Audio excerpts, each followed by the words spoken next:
Pessoal, no meio desse tiroteio em que anda aí o Brasil e o mundo, o assunto mais importante desse país está ficando esquecido. A separação de competências tributárias entre União, estados e municípios é a base concreta, é a coluna mestra do Estado Federativo. Tirar o ICMS dos estados, que representa 88% das receitas estaduais, e o ISS dos municípios, que representa 43% do que eles têm para gastar na média, porque é muito mais que isso nos grandes municípios que se encarregam de muito mais serviços essenciais. Fazer isso é literalmente matar a federação. É o dinheiro quem manda nas coisas, gente. Se qualquer outro ente do governo tiver que ficar pedindo mesada para o governo federal, que liberdade crítica ou que independência ele pode ter? Fazer com que não seja nenhuma é claramente o objetivo principal da reforma empurrada goela abaixo do Brasil pelo partido que tem obsessão pelo adjetivo único. Federação, gente, é divisão de poder. E divisão de poder é a essência da democracia. Não existe nenhum outro país democrático no mundo que tenha um sistema com uma concentração de poder tributário na União, como o Brasil dessa reforma do PT. É isso, em vez das emendas parlamentares e de um monte de outras bobagens aí que o país deveria estar discutindo. Porque essa não é uma questão de fechar as contas desse ano. É condenar esta e todas as próximas gerações de brasileiros a viverem sob a opressão de um poder central incontestável. Na praia do Russell, realizou-se a festa da bandeira com grande imponência.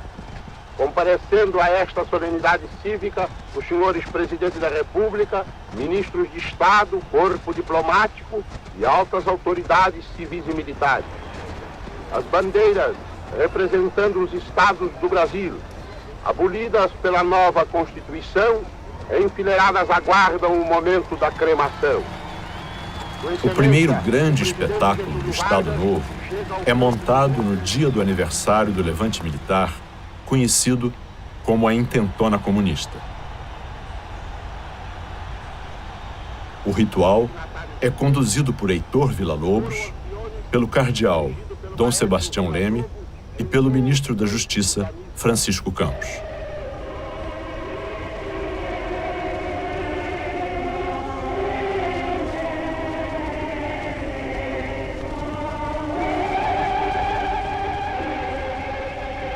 Dezessete dias depois do golpe, a bandeira nacional passa a ser um dos principais símbolos do novo regime.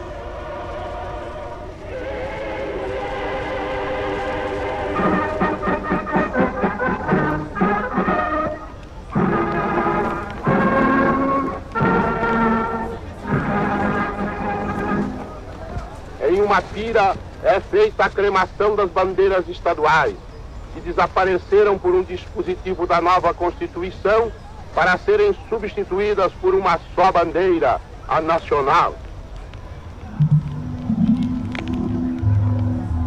Soldados que jamais poderão ser esquecidos pelo Brasil, mortos no posto de honra e rendidos nesse posto pelos seus irmãos de armas, que continuam com a bandeira e com o Brasil. Um pensamento aos que morreram pela honra e as Forças Armadas do Brasil, o respeito e a veneração do povo brasileiro. Bandeira do Brasil é hoje a única, hasteada a esta hora em todo o território nacional, única e só. Não há lugar no coração dos brasileiros para outras flâmulas, outras bandeiras, outros símbolos. Tu és a única porque só há um Brasil.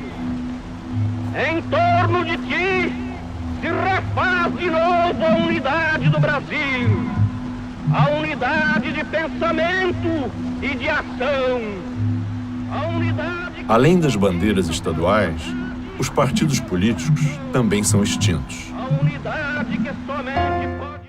O que o Lula está fazendo, gente, é repetir por baixo do pano o que o ídolo dele e todos os outros ditadores do mundo, o Getúlio Vargas, né, fez cerimonialmente naqueles tempos em que a moda eram a pompa e a grandiosidade dos comícios nazistas, com a queima das bandeiras dos estados num desfile monumental lá no Rio de Janeiro.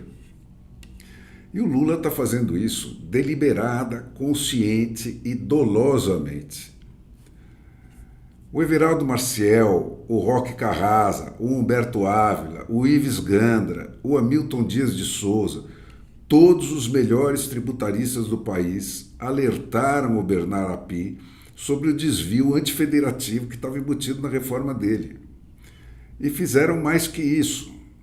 Quando eles viram esses avisos ignorados, eles montaram grupos de estudo e de pesquisa para demonstrar o que eles estavam dizendo com dados técnicos e estudos comparativos com todos os outros sistemas do mundo, os respeitáveis, né? E apresentaram repetidamente as suas conclusões e as suas advertências ao API e ao grupo da Fundação Getúlio Vargas que trabalhou com ele. Mas o API e os seus comandados apresentavam as reformas tributárias do Canadá e da Índia como exemplos. Diziam que a deles era exatamente semelhante a elas e por aí. Mentira, pura desinformação. E eles sabiam disso. A reforma do Canadá demorou 20 anos para ser instalada, exatamente porque não chegava a bom termo nessa questão federativa. Começaram falando num imposto único federal, mas tiveram que voltar para trás. Na forma final, os estados têm o direito até de não aderir ao sistema geral. E Quebec, por exemplo, né, escolheu não aderir. Mantém o seu direito de criar, de fiscalizar e de arrecadar os seus próprios tributos. O sistema indiano, idem, gente. O API chegou a dizer que a reforma dele se inspirava 90% no sistema indiano. Mentira!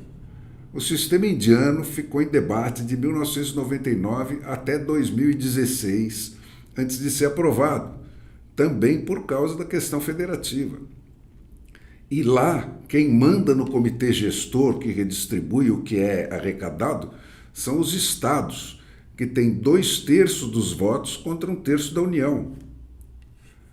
Aqui, gente, o que foi empurrado goela abaixo de um Congresso irresponsável é outra peça grosseira de desinformação. A PEC 45, que foi a proposta original, criava um imposto único. Aí, pelo barulho que se fez e por instância do Senado, se criou um falso imposto dual, trocando a letra inicial do imposto único. A União ficaria com a Contribuição sobre Bens e Serviços, CBS, e passaria a chamar Imposto sobre Bens e Serviços, IBS, a parte a ser distribuída para os estados e para os municípios.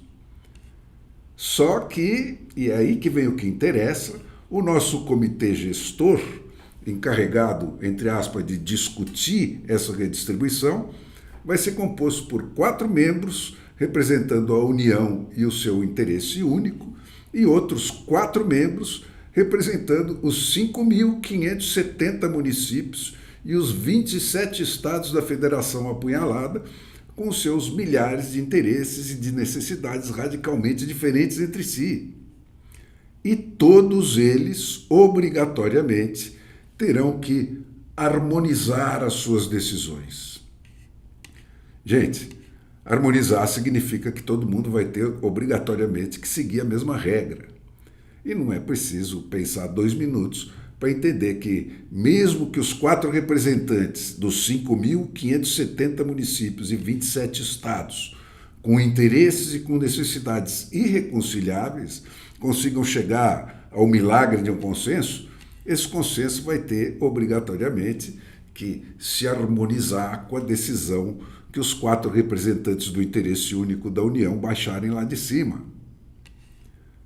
O que está aí, portanto, gente, não é uma reforma tributária. É um golpe absolutamente mortal contra a democracia. Dado, como todos os outros que vão se tornar supérfluos quando esse aqui se consumar, com o concurso de políticos irresponsáveis, quando não cúmplices, e da imprensa pelega que ajudaram a empurrar a blitz do PT para passar esse monstrengo em semanas, sem que nenhum deputado tivesse tempo de ler ou de entender aquilo em que estava votando. Cara, agora, gente, é correr atrás do prejuízo, tentar reduzir os danos. Tudo isso foi passado por emenda constitucional, o que torna muito mais difícil desapertar esse laço. Mas continua sendo possível. E o remendo possível é acrescentar o que está aí as conclusões finais dos processos canadense e indiano, do alemão ou da própria União Europeia, ou seja, inverter o peso da maioria para as partes e não para o centro, nesse tal comitê gestor. Fazer com que a União seja obrigada a se submeter aos interesses dos municípios e dos estados e não o contrário. Gente, fica, portanto, aí a dica que me foi sugerida pelos maiores especialistas no assunto do país, para os deputados, para os senadores, para os governadores e para os partidos políticos da resistência democrática. Ainda tem jeito de salvar o Brasil desse golpe, que se chegar a ser consumado, dificilmente vai ter reversão.